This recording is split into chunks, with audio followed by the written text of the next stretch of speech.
we do train people that we work, whether it's our doctor, whether it's a lawyer, whether it's an accountant, whether it's a financial advisor, whether it's, I don't even know what. But when we engage and we communicate with other people, especially people we're paying for a service or whatever, you train a waiter or a waitress. If you come in and you're friendly and you're just, hey, how are you? And that puts them at ease. They feel more comfortable with you. They're not on edge. They're not going to spit in your food, and that's all good.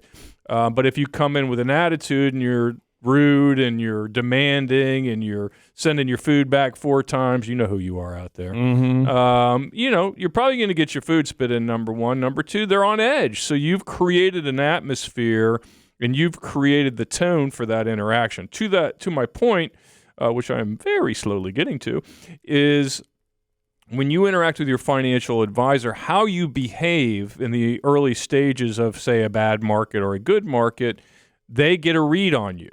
And I like to tell this story about a kind of a big deal client I had for a little while, who first invested with me, and this is many years ago, and then this person would travel to Europe in the summer. So every summer, beginning of the summer, he and his family would pack up and go to Europe and do their thing. But before he would leave, he would always call me. Scott, going to Europe. Put all my money in cash.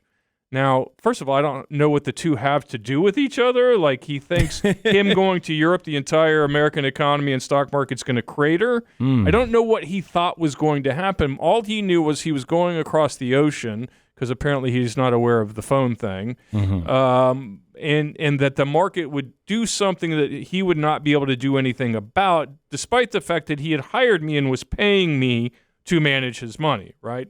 So the first time I pushed back, I'm like, what? This doesn't make any sense. As I just described to you, it doesn't make any sense, right? You leaving has no correlation to the market going up or down. It's just the market, and we have a system and a process, and we're going to follow. No, I'm leaving. Put the money in cash. And I'm exaggerating a little bit, but that was more or less the conversation, right? Make it more conservative, whatever. And he'd leave, and I would fight back and say, I think this is a bad idea, yada, yada, yada. And he did this to me for a couple, 3 years, and I would fight back every time. I'd say, it's a bad idea. Look what it cost you last summer. Look what it did to your returns. And just he refused to buy into the idea that he should stick to his guns and stick to the plan, despite the fact that he was going to be having lunch in Paris at some point.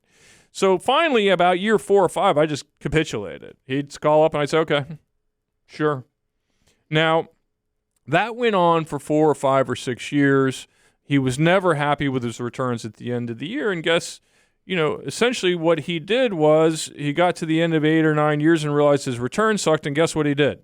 Fired you. He fired me. Ah. He didn't say, I made a mistake. He didn't say, I shouldn't have told you to do that. He didn't say, you told me so. He didn't say any of that, as type A personalities tend to be. He needed a scapegoat, and I was the scapegoat. Now, in all fairness, I'm kind of glad he did. It just wasn't a good fit.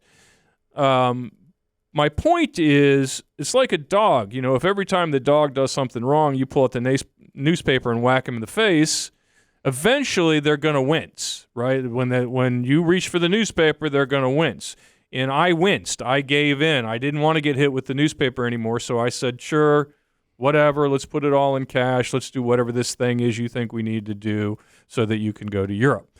So my point is, if you experience a bad market let's say you started with your advisor last year and it was a crappy year by all standards, the bond market, the stock market, I don't care what market you visited, it wasn't all that great, right? And now you're I went to the Boston market. It wasn't even good. The rotisserie chicken was way off last year.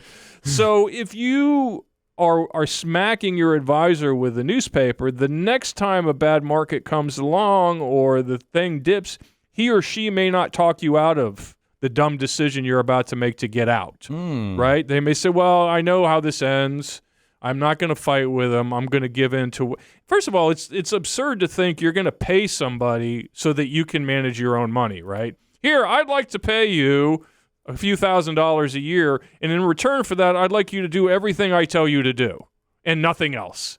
Well, that seems like, hey, you hire the kid next door to mow your lawn, hand him a glass of lemonade, and mow your own lawn, right? What is the point of that? So, again, my overarching point here is that if you react poorly and you do it over and over and over again, Eventually, the advisor is going to capitulate because they don't want to have an argument with you any more than you want to have one with them. And they're just going to do what you tell them no matter how bad they think that idea is.